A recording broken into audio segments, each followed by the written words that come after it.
Diogo Schelp, sua vez. Eu não vejo muita surpresa no resultado desse estudo, Paulo.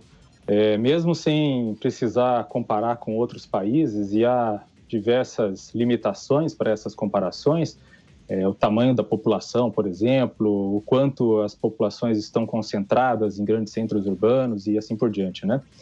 Mas se a gente observar o Brasil de dentro e ver a atuação do governo federal, e também de alguns estados, de governos de alguns estados, que também seguiram uma linha parecida com a do governo, a gente vê que, de fato, o Brasil fez uma gestão inepta, o governo fez uma gestão inepta, irresponsável e desastrosa da pandemia.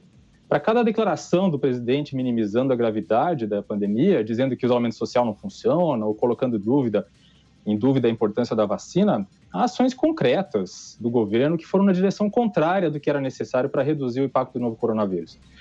E foi uma gestão desastrosa, amparada, entre outras coisas, na falácia de que o STF proibiu o governo de atuar.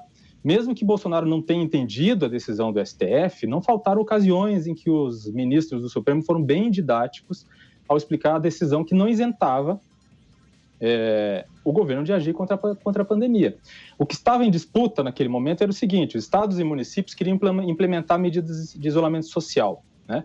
Bolsonaro era contra e queria ter exclusividade em definir quais eram os serviços essenciais. O STF, então, decidiu que a União, os estados e os municípios tinham competências concorrentes, e essa é a expressão, na adoção de medidas de saúde pública, o que significa que todos tinham responsabilidades.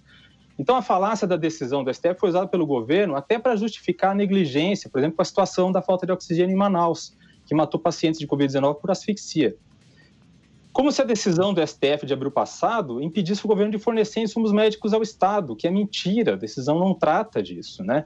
Teria sido melhor se as ações fossem coordenadas entre o governo federal e os estados e municípios, com certeza, mas o governo federal queria seguir por um caminho que não tinha amparo na recomendação da maioria dos especialistas sérios.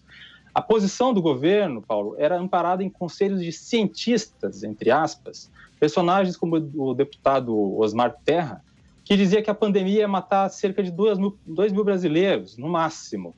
E já estamos em mais de 100 vezes esse número, né? Com base nesses conselhos, o Bolsonaro chegou a dizer, por exemplo, que o Brasil não teria tantas mortes quanto a Itália, porque lá a população é mais idosa e o clima mais frio. E o resultado é que aqui no Brasil, a idade média dos mortos é mais baixa e o clima mais quente não impediu o avanço da pandemia.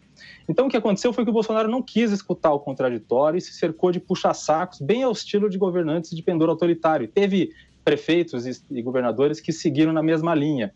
São Paulo, apesar dos números que são proporcionais à população, São Paulo não teve cenas, por exemplo, de pessoas morrendo na fila de UTI, como teve em Manaus, ou situações dramáticas parecidas com essas no Rio de Janeiro.